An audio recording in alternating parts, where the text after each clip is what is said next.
Our next finalist is Jacob Jameson, and the title of his talk is The Impact of Batching Advanced Imaging Tests in Emergency Departments.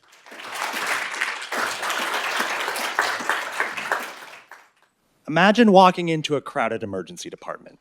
Stretchers line the hallways, every bed is full. Emergency physicians are under constant pressure not just to treat patients safely, but to get them through the system as quickly as possible. Because longer stays are not just inconvenient, they mean delayed care, beds in hallways, ambulances circling with nowhere to go, and sometimes it can even mean patients leaving or dying before they're ever seen. Advanced imaging tests like CT scans and ultrasounds are some of the most powerful tools that doctors have for diagnosis. And these are also some of the biggest bottlenecks in the emergency department. There's a debate in emergency medicine about the most efficient way to order these types of tests. Some physicians, they order all their tests up front in a batch so they can get their patient queued for every test that they may need down the line. Other physicians, they prefer to order their tests one at a time, wait for the result, and then decide whether or not to order the next test.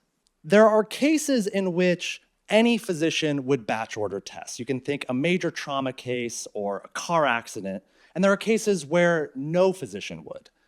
My research focuses on this gray area where physicians disagree with one another about the optimal test ordering strategy. I study this by looking at electronic health record data from 2 major US emergency departments. The challenge is that you can't just compare outcomes between patients who were batched and not batched, because unobserved complexity might lead a physician to order more tests and independently impact a patient's length of stay in the emergency department. But here's what makes emergency medicine really special, is that patients don't get to choose their doctor. They're randomly assigned to whoever is available, conditional on when they show up. So whether or not you're assigned to a batcher or a physician who orders tests in sequence is essentially a coin flip.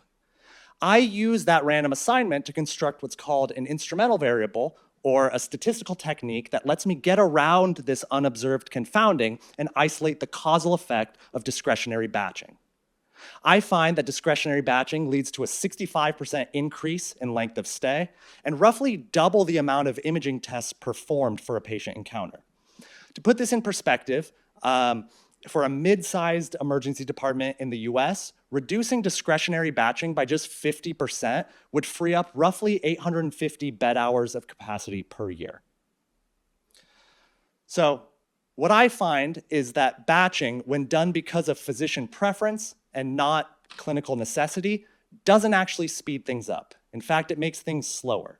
And slower in the emergency department is less safe. Not just for the patients who are being over-tested, but the patients still waiting to be seen. Thank you.